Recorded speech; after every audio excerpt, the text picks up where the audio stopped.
ꯊꯧꯔꯝꯗꯨ ꯂꯣꯏꯁꯤꯜꯂꯛꯄꯗ ꯃꯇꯝꯗꯨ ꯈꯔ ꯊꯦꯡꯖꯤꯜꯂꯝꯂꯦ꯫ ꯃꯦꯟꯁꯟꯗꯨꯗꯒꯤ ꯃꯈꯣꯏ ꯑꯅꯤ ꯍꯥꯟꯅ ꯊꯣꯔꯛꯂꯦ꯫ ꯑꯗꯨꯕꯨ ꯂꯥꯏꯖ ꯍꯥꯟꯅ ꯆꯨꯝꯗ꯭ꯔꯤꯡ ꯆꯠꯈ꯭ꯔꯦ꯫ ꯃꯩꯔꯥꯕꯒꯤ ꯒꯥꯔꯤꯗꯨꯗ ꯇꯣꯡꯗꯦ꯫ ꯃꯇꯧꯗꯨꯅ ꯇꯥꯛꯂꯤ ꯃꯗꯨꯗꯤ ꯃꯥꯅ ꯆꯠꯀꯗꯧꯔꯤꯕꯁꯤ ꯀꯣꯅꯨꯡ ꯅꯠꯇꯦ ꯃꯌꯨꯝꯗꯅꯤ ꯍꯥꯏꯕ꯫ ꯍꯥꯏꯅ ꯍꯥꯏꯅ ꯃꯩꯔꯥꯕꯗ ꯍꯟꯅ ꯌꯦꯡꯂꯝꯗ ꯒꯥꯔꯤ ꯑꯃꯗ ꯌꯥꯝ ꯊꯨꯅ ꯀꯥꯈꯠꯈ꯭ꯔꯦ꯫ ꯂꯣꯏꯅ ꯂꯣꯏꯅꯅ ꯒꯥꯔꯗ ꯈꯔ ꯂꯣꯏꯅꯗꯨꯅ ꯇꯨꯡꯗ ꯃꯥꯡꯗ ꯊꯧꯔꯒ ꯅꯤꯡꯉꯥꯏꯗꯨꯅ ꯆꯠꯈꯤ꯫ ꯇꯥꯟꯖꯥꯗꯨꯗ ꯅꯤꯡꯊꯦꯝꯗꯨ ꯃꯩꯔꯥꯕꯒꯤ ꯅꯥꯛꯇ ꯆꯪꯁꯤꯜꯂꯒ ꯍꯪꯂꯛꯏ, "ꯌꯥꯝꯕꯣ, ꯀꯗꯣꯝ ꯆꯠꯀꯅꯤ?" ꯃꯩꯔꯥꯕ ꯁꯣꯔ ꯇꯞꯅ ꯍꯣꯟꯗꯣꯔꯛꯂꯒ ꯍꯥꯏꯔꯛꯏ, "ꯅꯥꯏꯇꯩ ꯁꯤꯖꯒꯤ ꯃꯇꯨꯡ ꯏꯟꯅꯔꯣ." ꯋꯥꯍꯩꯗꯨ ꯍꯥꯏꯔꯝꯂꯒ ꯃꯥꯁꯨ ꯃꯥꯒꯤ ꯒꯥꯔꯤꯗꯨꯗ ꯀꯥꯈꯠꯈ꯭ꯔꯦ꯫ ꯇꯨꯡꯗ ꯃꯥꯡꯗ ꯂꯥꯛꯏ ꯑꯅꯤꯃꯛ ꯁ꯭ꯄꯤꯗꯇꯣ ꯑꯗꯨꯛꯀꯤ ꯃꯇꯤꯛ ꯀꯟꯅ ꯊꯧꯔꯛꯄꯅ ꯈꯪꯍꯧꯗꯦ꯫ ꯉꯥꯏꯍꯥꯛꯀꯤ ꯃꯇꯨꯡ ꯃꯍꯩ ꯂꯥꯏꯖꯒꯤ ꯊꯣꯡꯒꯥꯜ ꯌꯧꯔꯛꯂꯦ꯫ ꯅꯨꯄꯤ ꯃꯥꯗꯤ ꯀꯅꯥꯁꯨ ꯍꯟꯅ ꯌꯦꯡꯂꯝꯗ ꯆꯨꯝꯗ꯭ꯔꯤꯡ ꯆꯪꯈ꯭ꯔꯦ꯫ ꯃꯩꯔꯥꯕ ꯏꯟꯅꯔꯛꯂꯤ ꯍꯥꯏꯕ ꯈꯪꯗꯕ꯭ꯔꯥ ꯅꯠꯇ꯭ꯔꯒ ꯈꯪꯅ ꯈꯪꯅ ꯈꯪꯁꯤꯟꯅꯗꯕꯕꯨ ꯁꯥꯔꯤꯕ꯭ꯔꯥ ꯍꯟꯅ ꯐꯥꯎꯕ ꯌꯦꯡꯂꯝꯗ꯭ꯔꯦ꯫ ꯅꯨꯄꯥꯗꯨꯁꯨ ꯒꯥꯔꯤꯗꯒꯤ ꯍꯦꯛ ꯀꯨꯝꯊꯕꯒ ꯃꯇꯨꯡ ꯏꯟꯅꯔꯛꯏ꯫ ꯃꯥꯒꯤ ꯒꯥꯔꯗꯁꯤꯡꯗꯣ ꯊꯣꯡꯒꯥꯜꯗ ꯊꯅꯝꯂꯗꯨꯅ ꯌꯨꯝ ꯑꯗꯣ ꯏꯍꯥꯡ ꯍꯥꯡꯉꯤ꯫ ꯃꯄꯥ ꯍꯜꯂꯛꯄꯒꯤ ꯃꯃꯤ ꯇꯥꯗꯦ꯫ ꯃꯇꯧꯗꯨꯗ ꯂꯥꯏꯖ ꯃꯩꯁꯤꯡꯗꯨ ꯐꯠ ꯐꯠ ꯊꯥꯟꯒꯠꯂꯒ ꯌꯦꯡꯉꯤ꯫ ꯂꯥꯞꯇꯛꯅ ꯌꯦꯡꯕꯗ ꯎꯔꯛꯏ ꯃꯅꯤꯡ ꯊꯣꯡ ꯏꯍꯥꯡ ꯍꯥꯡꯂꯤꯕꯗꯣ꯫ ꯃꯇꯧꯗꯨꯗ ꯂꯥꯏꯖ ꯃꯆꯤꯟꯗ ꯇꯞꯅ ꯁꯣꯜꯂꯤ, "ꯀꯩꯅꯣ, ꯑꯩꯕꯨ ꯊꯣꯡ ꯂꯣꯜꯂꯝꯃꯤꯗ, ꯕꯕꯥ ꯍꯜꯂꯛꯑꯖꯥꯠꯂꯥ?" ꯁꯤ ꯍꯥꯏꯗꯨꯅ ꯑꯀꯣꯏꯕꯗꯨ ꯂꯩꯗꯨꯅ ꯌꯦꯡꯉꯤ꯫ ꯑꯗꯨꯕꯨ ꯂꯥꯏꯖ ꯅꯥꯀꯟꯗ ꯏꯅ ꯄꯨꯝꯂꯨꯞ ꯂꯨꯞꯅ ꯂꯩꯔꯤꯕꯗꯨ ꯎꯕꯗ ꯃꯁꯥꯗꯣ ꯈꯪꯄ꯭ꯔꯦꯛ ꯈꯪꯂꯗꯨꯅ ꯈꯣꯟꯖꯦꯜ ꯍꯧꯅ ꯂꯥꯎꯏ, "ꯏꯃꯥ!" ꯈꯣꯟꯖꯦꯜꯗꯨꯗ ꯇꯞꯂꯞ ꯆꯪꯉꯛꯄ ꯅꯨꯄꯥꯗꯣ ꯈꯣꯡꯊꯥꯡ ꯌꯥꯡꯈꯠꯂꯛꯇꯨꯅ ꯍꯥꯊꯨ ꯍꯥꯊꯨ ꯆꯦꯟꯁꯤꯜꯂꯛꯂꯦ꯫ ꯂꯥꯏꯖꯅ ꯃꯈꯨꯠ ꯑꯅꯤꯅ ꯃꯃꯤꯠꯇ ꯈꯨꯝꯖꯤꯜꯂꯒ ꯃꯁꯥ ꯅꯤꯛꯅ ꯂꯦꯞꯂꯤꯕꯗꯣ ꯎꯕꯗ ꯄ꯭ꯔꯕꯞ ꯆꯦꯟꯁꯤꯜꯂꯛꯂꯒ ꯃꯈꯨꯠꯅ ꯍꯥꯏꯐꯦꯠ ꯀꯣꯟꯁꯤꯜꯂꯤ꯫ ꯃꯇꯧꯗꯨꯗ ꯃꯥꯁꯨ ꯄꯥꯈꯠꯂꯗꯨꯅ ꯇꯥ ꯍꯪꯉꯤ, "ꯀꯩꯗꯧꯔꯒꯦ?"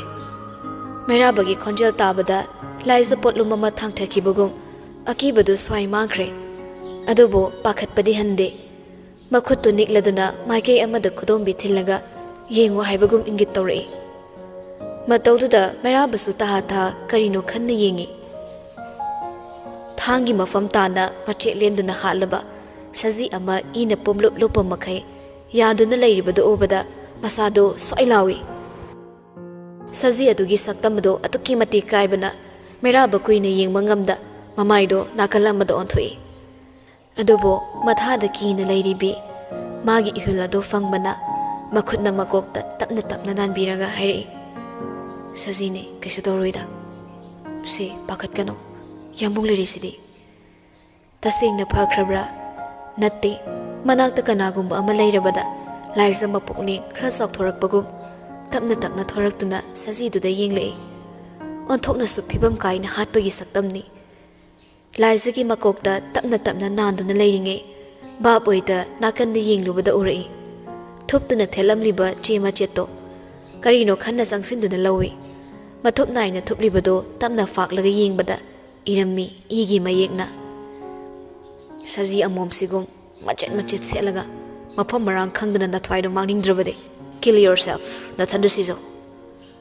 ꯏꯔꯝꯂꯤꯕ ꯃꯇꯦꯛꯇꯨ ꯄꯥꯕ ꯂꯣꯏꯔꯛꯄꯗ ꯃꯩꯔꯥꯕ ꯆꯦꯖꯦꯠꯇꯣ ꯃꯈꯨꯠꯅ ꯈꯪꯄꯥꯏ ꯄꯥꯏꯁꯤꯜꯂꯤ꯫ ꯏꯔꯤꯕ ꯋꯥꯍꯩꯗꯣ ꯂꯥꯏꯖꯕꯨ ꯈꯪꯍꯟꯅꯤꯡꯗꯦ꯫ ꯌꯦꯛꯅꯕ ꯌꯥꯝꯕꯅ ꯀꯅꯥꯅꯣ ꯍꯥꯏꯕꯗꯤ ꯈꯪꯗ꯭ꯔꯦ꯫ ꯑꯗꯨꯕꯨ ꯊꯧꯑꯣꯡꯁꯤ ꯁꯤꯜꯂꯤꯕ ꯃꯍꯥꯛ ꯑꯗꯨꯕꯨꯗꯤ ꯁꯤꯡꯈ꯭ꯔꯦ꯫ ꯈꯨꯗꯛꯀꯤ ꯑꯣꯏꯅ ꯅꯨꯡꯗꯒꯤ ꯍꯧꯔꯛꯄ ꯑꯁꯥꯎꯕꯗꯨꯅ ꯃꯃꯥꯏ ꯃꯃꯤꯠꯇꯨ ꯏꯉꯥꯡ ꯉꯥꯡꯁꯤꯜꯂꯛꯂꯦ꯫ ꯃꯈꯨꯠ ꯅꯥꯝꯃꯅ ꯆꯦꯗꯨ ꯆꯦꯠꯅ ꯄꯥꯏꯁꯤꯜꯂꯤ꯫ ꯑꯗꯨꯒ ꯃꯈꯨꯠ ꯅꯥꯝꯃꯅ ꯂꯥꯏꯖꯒꯤ ꯈꯨꯗꯥꯡꯗꯣ ꯇꯥꯞ ꯄꯥꯏꯔꯒ ꯃꯐꯝꯗꯨꯗꯒꯤ ꯆꯤꯡꯗꯨꯅ ꯄꯨꯊꯣꯔꯛꯂꯦ꯫ ꯁꯖꯤꯗꯨꯗ ꯃꯨꯟꯅ ꯌꯦꯡꯂꯒ ꯂꯦꯞꯂꯝꯕ ꯑꯣꯏꯕꯅ ꯑꯗꯨꯝꯅ ꯇꯧꯔꯛꯀꯅꯤ ꯍꯥꯏꯕꯒꯤ ꯁꯦꯝ ꯁꯥꯍꯧꯗꯕꯅ ꯂꯥꯏꯖ ꯏꯈꯪ ꯈꯪꯅ ꯏꯟꯅꯔꯛꯂꯦ꯫ ꯃꯩꯔꯥꯕ ꯋꯥ ꯉꯥꯡꯗꯦ꯫ ꯂꯥꯏꯖꯗ ꯍꯣꯏ ꯃꯥꯏꯍꯥꯏꯗ ꯀꯥꯁꯤꯡꯗꯨ ꯂꯥꯜꯂꯒ ꯊꯣꯡꯖꯤꯜ ꯌꯧꯔꯛꯂꯦ꯫ ꯑꯗꯨꯕꯨ ꯈꯪꯍꯧꯗꯦ ꯂꯥꯏꯖ ꯃꯩꯔꯥꯕꯒꯤ ꯃꯈꯨꯠꯇꯣ ꯁꯥꯐꯨ ꯀꯜꯂꯞ ꯀꯟꯊꯣꯛꯂꯒ ꯂꯥꯎꯔꯛꯏ, "ꯀꯩꯅꯣ ꯅꯪ ꯇꯧꯔꯤꯁꯦ?" ꯃꯩꯔꯥꯕ ꯆꯞ ꯂꯦꯞꯂꯒ ꯂꯥꯏꯖꯕꯨ ꯌꯦꯡꯂꯛꯏ꯫ ꯃꯥꯕꯨ ꯌꯦꯡꯂꯒ ꯁꯥꯎꯅ ꯂꯦꯞꯂꯤꯕꯗꯨ ꯎꯕꯗ ꯁꯥꯎꯒꯠꯇꯦ, ꯇꯞꯅ ꯍꯥꯏꯔꯛꯏ, "ꯌꯨꯝ ꯆꯠꯁꯤ, ꯅꯪ ꯁꯤꯗ ꯂꯩꯕ ꯌꯥꯔꯣꯏ." ꯋꯥꯍꯩꯗꯨꯗ ꯀꯔꯤꯁꯨ ꯈꯟꯊꯕ ꯇꯧꯗꯦ꯫ ꯂꯥꯏꯖ ꯅꯣꯛꯅꯤꯡꯗꯅ ꯅꯣꯛꯂꯒ, "ꯑꯗꯨꯅ ꯇꯥꯛꯄꯗꯤ ꯍꯤꯡꯅꯔꯤꯕ ꯅꯈꯣꯏꯒꯤ ꯃꯔꯛꯇ ꯑꯩꯒꯤ ꯃꯤꯡꯁꯨ ꯌꯥꯎꯔꯦ ꯅꯠꯇ꯭ꯔꯥ? ꯌꯨꯝꯁꯤꯗ ꯂꯩꯔꯤꯁꯦ ꯕꯕꯥꯒ ꯑꯩꯒꯅꯤ. ꯑꯩꯕꯨ ꯁꯣꯛꯈꯤꯕꯗꯤ ꯌꯥꯏ. ꯑꯗꯨꯕꯨ ꯌꯥꯝꯕꯨꯡꯅ ꯃꯔꯝ ꯑꯣꯏꯔꯒ ꯕꯕꯥꯕꯨ ꯍꯦꯛ ꯁꯣꯛꯄꯗ ꯑꯩ ꯌꯥꯝꯕꯨꯡꯕꯨ ꯍꯥꯠꯄ ꯉꯝꯒꯅꯤ ꯍꯥꯏꯕꯁꯦ ꯌꯥꯝꯃꯨꯡꯅ ꯃꯇꯝ ꯄꯨꯝꯅꯃꯛꯇ ꯀꯥꯎꯕꯤꯒꯅꯨ ꯁꯤꯖꯥ ꯑꯗꯨꯒꯤ ꯃꯇꯝ ꯅꯠꯇꯦ ꯂꯥꯛꯑꯣ ꯌꯨꯝ ꯆꯠꯂꯁꯦ ꯆꯩꯈꯥꯏꯔꯤꯕ ꯃꯌꯥꯝꯁꯦ ꯑꯩ ꯑꯉꯥꯡꯁꯤꯡꯅ ꯂꯣꯏꯁꯤꯟꯅꯕ ꯈꯪꯍꯟꯈꯤꯒꯦ ꯕꯕꯥ ꯂꯥꯛꯇ꯭ꯔꯤꯐꯥꯎ ꯃꯣꯏ ꯁꯤ ꯂꯩꯁꯅꯨ ꯑꯩ ꯅꯪꯕꯨ ꯂꯥꯞꯅ ꯊꯝꯕ ꯄꯥꯝꯗ꯭ꯔꯦ ꯌꯨꯝ ꯆꯠꯁꯦ ꯅꯪ ꯑꯩꯒꯤ ꯋꯥ ꯇꯥꯎ ꯁꯤ ꯍꯥꯏꯗꯨꯅ ꯂꯥꯏꯖꯒꯤ ꯃꯈꯨꯠꯇꯣ ꯍꯟꯅ ꯑꯃꯨꯛ ꯄꯥꯏꯒꯦ ꯇꯧꯏ ꯑꯗꯨꯕꯨ ꯂꯥꯏꯖꯅ ꯌꯥꯗꯦ ꯃꯁꯥꯗꯣ ꯈꯔ ꯍꯟꯗꯣꯛꯂꯒ ꯍꯥꯏꯔꯛꯏ ꯄꯦꯟꯗꯕ ꯈꯣꯟꯊꯣꯛ ꯑꯃꯗ ꯑꯩꯕꯨ ꯆꯠꯂꯨ ꯍꯥꯏꯗꯨꯅ ꯇꯥꯜꯂꯝꯗꯥꯏ ꯑꯁꯤꯒꯨꯝꯕ ꯃꯤꯀꯨꯞ ꯑꯃꯒꯤ ꯃꯪ ꯌꯥꯝꯕꯨꯡ ꯃꯪꯕꯤꯈꯤꯗꯕ꯭ꯔꯥ ꯑꯩꯕꯨ ꯑꯔꯥꯟꯕ ꯃꯤꯠꯌꯦꯡꯅ ꯌꯦꯡꯗ꯭ꯔꯤꯉꯩ ꯑꯩꯒꯤ ꯃꯔꯝꯗ ꯈꯖꯤꯛꯇꯪ ꯑꯣꯏꯔꯕꯁꯨ ꯊꯤꯒꯠꯄꯒꯤ ꯋꯥꯈꯜꯗꯤ ꯌꯥꯝꯕꯨꯡꯗ ꯂꯩꯕꯤꯈꯤꯗꯕ꯭ꯔꯥ ꯌꯥꯝꯕꯨꯡꯒꯤ ꯅꯨꯡꯁꯤ ꯍꯩꯇꯕ ꯅꯇꯧ ꯀꯌꯥꯗꯨꯅ ꯊꯃꯣꯏꯁꯤꯅ ꯃꯩꯆꯥꯛ ꯈꯥꯡꯈꯤꯕ ꯃꯗꯨꯗꯁꯨ ꯄꯦꯜꯂꯛꯇ꯭ꯔꯗꯨꯅ ꯌꯥꯝꯕꯨꯡꯒꯤ ꯂꯣꯏꯅꯕꯤ ꯑꯣꯏꯔꯨꯕꯒꯤ ꯃꯍꯩ ꯅꯠꯇ꯭ꯔꯥ ꯉꯁꯤ ꯑꯩꯉꯣꯟꯗ ꯐꯪꯍꯜꯂꯤꯕ ꯑꯀꯤꯕ ꯃꯌꯥꯝꯁꯦ ꯆꯨꯝꯃꯤ ꯃꯥꯅ ꯍꯥꯏꯔꯤꯕ ꯃꯥꯒꯤ ꯂꯣꯏꯅꯕꯤꯅꯤ ꯍꯥꯏꯕꯒꯤꯗꯃꯛ ꯐꯪꯂꯤꯕ ꯃꯩꯆꯥꯛꯅꯤ ꯃꯔꯝ ꯑꯁꯤꯅ ꯃꯩꯔꯥꯕꯨ ꯑꯣꯟꯈꯠꯇꯨꯅ ꯂꯥꯏꯖꯕꯨ ꯁꯥꯎꯔꯨꯗ꯭ꯔꯤ ꯈꯣꯡꯀꯥꯞ ꯑꯃ ꯑꯅꯤ ꯊꯥꯡꯖꯤꯜꯂꯛꯇꯨꯅ ꯂꯥꯏꯖꯒꯤ ꯂꯦꯡꯖꯨꯝꯗ ꯊꯝꯂꯒ ꯈꯣꯏꯁꯥꯎꯅꯔꯕ ꯋꯥꯈꯜꯗꯣ ꯐꯥꯖꯤꯜꯂꯒ ꯍꯥꯏꯔꯛꯏ ꯅꯣꯛꯐꯦꯠ ꯇꯧꯅ ꯁꯦ ꯌꯥꯝꯕꯨꯡ ꯋꯥꯍꯩꯒꯤ ꯃꯨꯟꯅ ꯇꯥꯎ ꯅꯪꯅ ꯆꯩꯅꯤꯡꯕꯗꯣ ꯌꯨꯝꯗ ꯄꯦꯟꯅ ꯆꯩꯌꯨ ꯄꯨꯟꯁꯤ ꯆꯨꯞꯄ ꯆꯩꯔꯁꯨ ꯌꯥꯝꯕꯨꯡ ꯅꯪꯒꯤ ꯃꯤꯆꯩ ꯇꯥꯒꯦ ꯅꯪꯒꯤ ꯁꯥꯎꯕꯒꯤ ꯃꯇꯝꯗꯨꯅ ꯄꯨꯟꯁꯤ ꯆꯨꯞꯄꯒꯤ ꯑꯣꯏꯅ ꯁꯥꯡꯗꯣꯛꯀꯦ ꯍꯥꯏꯔꯁꯨ ꯌꯥꯝꯕꯨꯡ ꯄꯨꯟꯁꯤ ꯆꯨꯞꯄ ꯅꯪꯕꯨ ꯊꯦꯝꯒꯦ ꯁꯤꯖꯥ ꯌꯨꯝ ꯆꯠꯁꯤ ꯑꯁꯦꯡꯕ ꯊꯃꯣꯏꯗꯒꯤ ꯊꯣꯔꯛꯄ ꯋꯥꯍꯩꯅꯤ ꯍꯥꯏꯕ ꯂꯥꯏꯖ ꯈꯪꯉꯤ ꯑꯗꯨꯕꯨ ꯃꯥ ꯄꯥꯎꯈꯨꯝ ꯄꯤꯗꯦ ꯌꯥꯅꯤꯡꯕꯒꯤ ꯃꯇꯧꯁꯨ ꯎꯠꯇꯦ ꯁꯥꯎꯅꯤꯡꯕ ꯄꯦꯟꯗꯕ ꯑꯀꯤꯕ ꯀꯌꯥꯅ ꯄꯤꯔꯥ ꯊꯥꯡꯂꯕ ꯃꯃꯤꯠꯇꯨꯅ ꯃꯩꯔꯥꯕꯗ ꯃꯨꯟꯅ ꯌꯦꯡꯂꯛꯏ ꯅꯨꯄꯥꯗꯨꯁꯨ ꯂꯥꯏꯖꯕꯨ ꯂꯥꯡꯇꯛꯅꯅ ꯌꯦꯡꯂꯒ ꯂꯩ ꯑꯅꯤꯗꯨ ꯋꯥ ꯉꯥꯡꯅꯗ ꯉꯥꯏꯍꯥꯛꯇꯤ ꯃꯤꯠ ꯆꯥꯅꯩ ꯃꯤꯀꯨꯞ ꯈꯔ ꯑꯗꯨꯝꯅ ꯂꯩꯔꯝꯂꯒ ꯂꯥꯏꯖ ꯃꯩꯔꯥꯕꯒꯤ ꯃꯈꯨꯠꯇꯣ ꯐꯠ ꯀꯟꯊꯣꯛꯏ ꯄꯟꯗꯨꯅ ꯂꯩꯔꯝꯕ ꯄꯤꯔꯥꯡꯗꯨꯁꯨ ꯌꯥꯝꯅ ꯂꯤꯛꯅ ꯁꯤꯟꯊꯔꯛꯂꯦ ꯃꯤꯠꯌꯦꯡꯗꯨꯗꯤ ꯃꯩꯔꯥꯕꯗꯅꯤ ꯌꯦꯡꯅ ꯌꯦꯡꯅ ꯍꯥꯏꯔꯛꯏ ꯑꯀꯤꯕꯅ ꯌꯣꯝꯂꯕ ꯅꯤꯛꯂꯕ ꯆꯤꯝꯕꯥꯜꯗꯨꯅ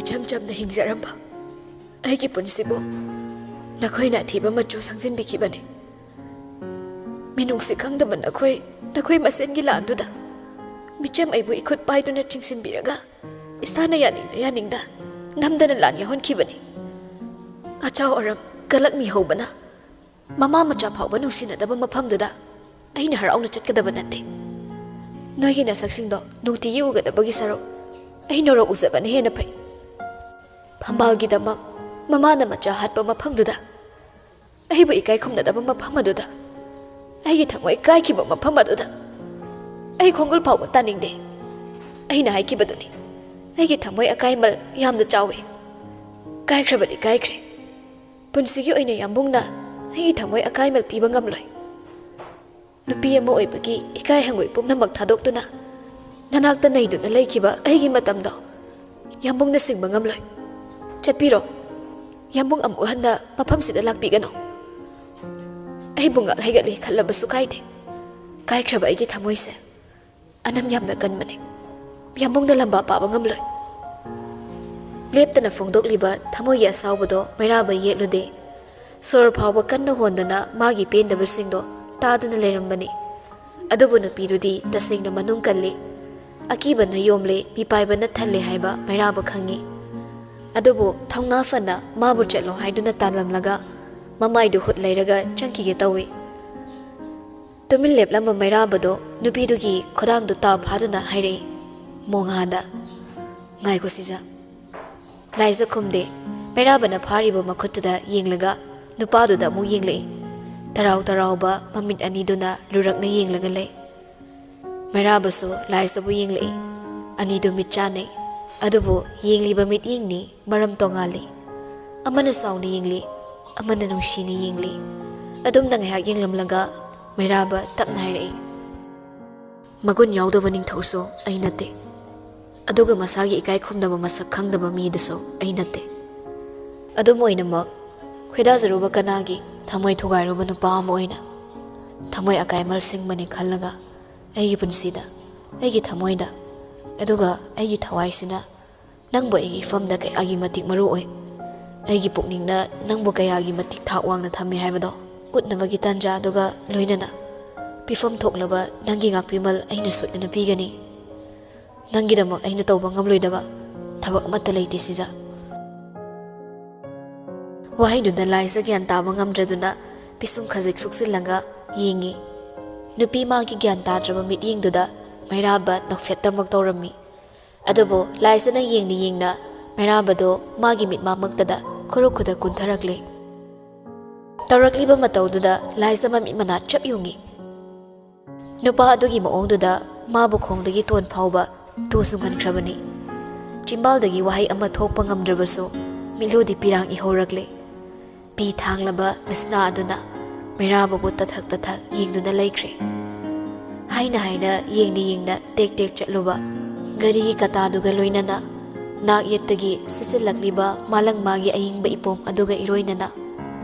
Laisabo pena yenglamlaga mamaido nontharap tawki. Mamito tapno isilaga ningsasor ama ningthisano hondoklaga hairei. Makoy yambunggi suryauraba khonjiladuna. Siza nangi namangda khurukhuda kullaga nang khaktagi semlakpa aigi senglaba thamoise. Namangna thamlaga Mairaba aina hairi. Yambung lankre siza. Asok nungsibra mahakpo nupa oibagi kallaba ngakchaw thikpa mahududagiso sizagi nungsibana henkraboy. Marol ahumgi mapu haiduna saithanaba mawo ubada taibangna kok noliba mahak ado. Ngasidi Mabemma Shijagidamak sana khongnang bungamjaba kutcho malem leimaid hiktharakle. Ningthawna miyoiba amagi mamangda khuru leipak ta fade haiba mayai kallaba wahay adugi pallan thokladuna. Ngasidi anauba sangsar amada nganthoriba maidingu Mairabana khurukhuda kullaga Mabemma Shijagi thamoy akaimal singkhre. Masira anam kanbi marau chawbi nupi mahak na ngairamba.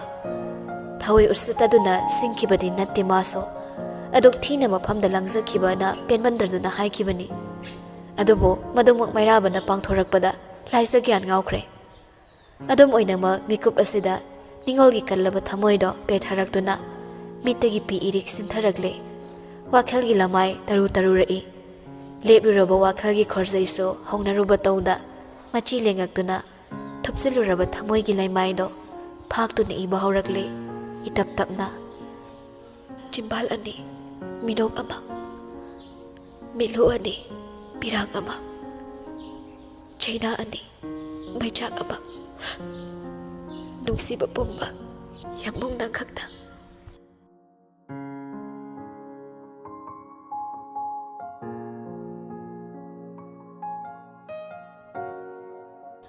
U thambal mana korong mabu temsing narakpada korong mangal yazana lechillakta locha leirang leinamna maikei mari thalan khido uthakta pombi wangna satpi leisak wangbagi mati leinam sung hauna sumatli ahing magi khongthangna matamgi saktam lepani ahing mana loikhiduna anauba numit ama puraklibani purakle mahusagum anauba ayuk pumnaw nauba numit ama.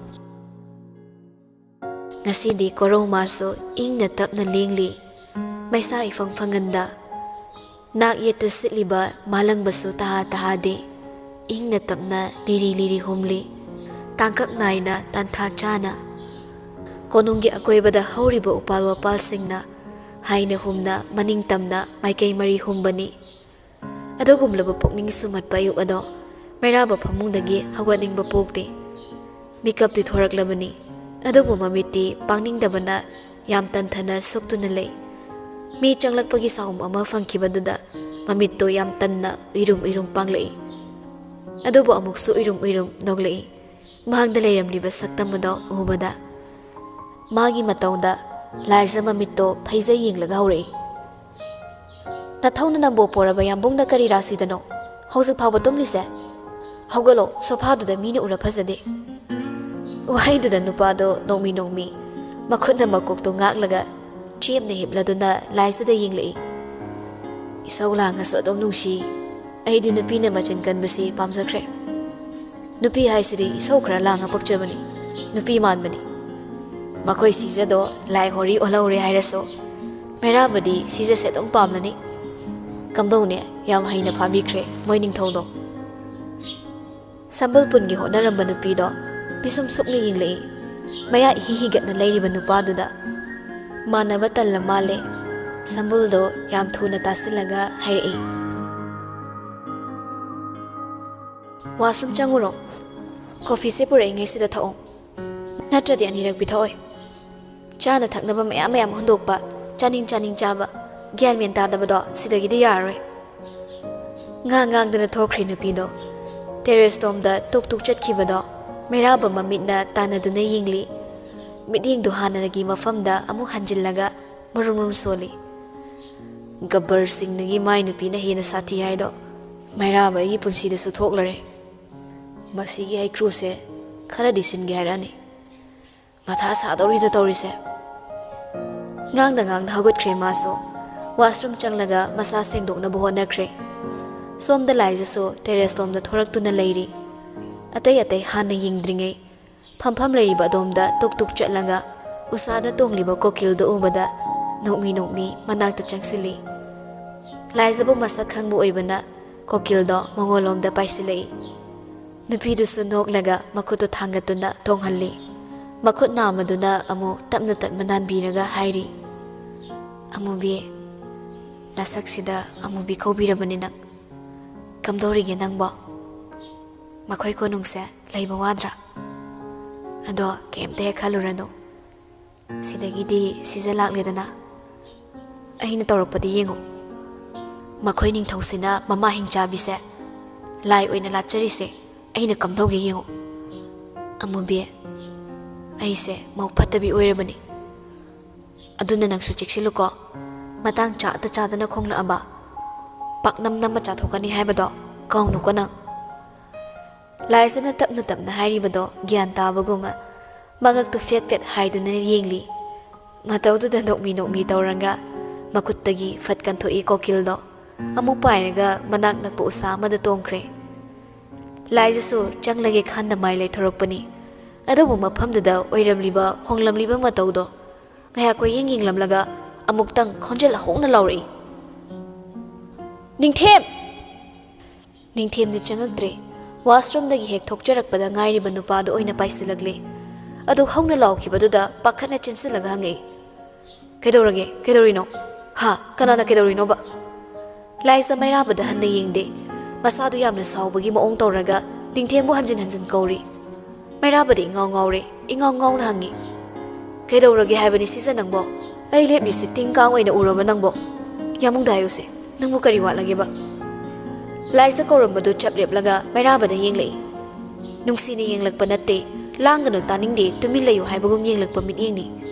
Tanjadada ningthem suprap chensilakle. Lak-tana kaubado taraduna. Mayam thuna chensilai. Item sisa kedoba yaurage. Ningthem urabada Laisa Terrace nakal amada khodom bithillaga saurangna nangi. Sidagi laising no kadai chatkre. Tektharaga sat hobalai haw khongnem biduna kadai. Malika panbi apik pasingduna kadai laikre. Sauna hanglakpani maongdo. Magi mataudo ningthem di karisu khallode. Adubu mairabadi lawai satkre. Mana saurini sadana rangthokro haiduna loina putoan kibani. Adumna wakal khanduna leiringai ningthemna. Item sisa adudi yambungna. Wadu patlaga mairaba khanglaw lawrai. Aina noida togono haiba natro. Noina fazadre ama sillasena namdana puthokrido. Hausikti kari sare. Yam thuna puro. Fangdraga su chap manaba purak tongni. Laisana marak amuk thalli. Chap manaba yaroi. Masama purak tongni. Kari chagine leida tainarino. Leina noida kedor ageba sakta singsidi. Si hairaga mamituna mairabada paini yinglamlaga tafing thokre. Masu khanglibani mairabana tawhanbani haiba. Magi ayaba yaudana kanana kusi tawba ngamloi mamunna khangi. Saungna thokiba nupidu yinglamlaga mairaba mathasana ningthemda monsilei. Chalomta yam thuna puro. Langthokrasune. Langthokiba mafamduda noi kanano chatlaga khulla puro. Saubagi list mayamse matang usum hakpalagladi. Ay pibam amtaroiba chalo yam thuna. Ningthem ngakna. Adudi yambungna langthokro haibaduda laikol senaba nupaduna pikramni. Kamai lawrudoino amu. Mairaba ningthemda sauni yinglaga. Mayum khangdro noi. Mayum de lawruso. Ay otpada yawrakanu ko. Chalo thuna. Natem sija saukrise. Mayam changdana theminagadra hairaga. Noisu aibu otpa yawrene. ꯑꯔꯣꯏꯕ ꯋꯥꯍꯩ ꯄꯔꯦꯡꯗꯨꯗ ꯅꯤꯡꯊꯦꯝ ꯌꯥꯝ ꯅꯣꯛꯅꯤꯡꯂꯛꯏ ꯃꯩꯔꯥꯕꯗꯤ ꯃꯊꯥ ꯁꯥꯅ ꯃꯅꯨꯡꯗ ꯍꯣꯕꯦ ꯍꯣꯕꯦ ꯑꯃꯨꯛ ꯆꯪꯈ꯭ꯔꯦ ꯅꯤꯡꯊꯦꯝ ꯅꯣꯛꯃꯤ ꯅꯣꯛꯃꯤ ꯃꯩꯔꯥꯕꯒꯤ ꯃꯥꯏꯀꯩ ꯌꯦꯡꯂꯒ ꯃꯆꯤꯟꯗ ꯁꯣꯜꯍꯧꯏ ꯅꯨꯄꯤꯅ ꯁꯥꯎꯈ꯭ꯔꯗꯤ ꯑꯩ ꯅꯤꯡꯊꯧꯅꯤ ꯀꯥꯏꯅ ꯆꯠꯅꯗꯦꯅꯦ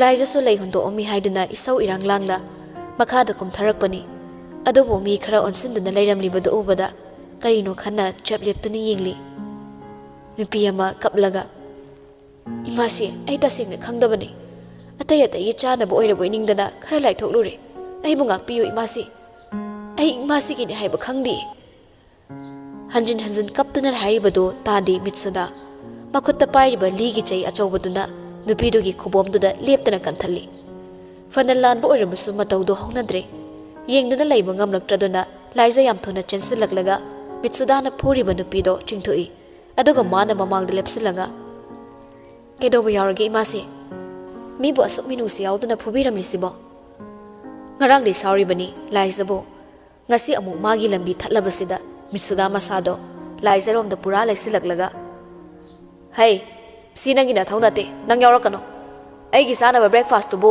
minai makoina chaba gum pirakpagini mathau masak khangdabagi warakpani nangi na thaunate aigi thauni muglakano laiza yau yau khumlakte nokmi tawraga hairi karino imasi na haibiri dubo thau mulisibu imasiro airo internet code panaba aigi thauni Chandol upu kolaga nachana mauna seba tawraga leidoraba matamsida imasina thauna fagatana senabi phugatli base imasi gi mingchat yam thini chaidom ta thadok piyo imasi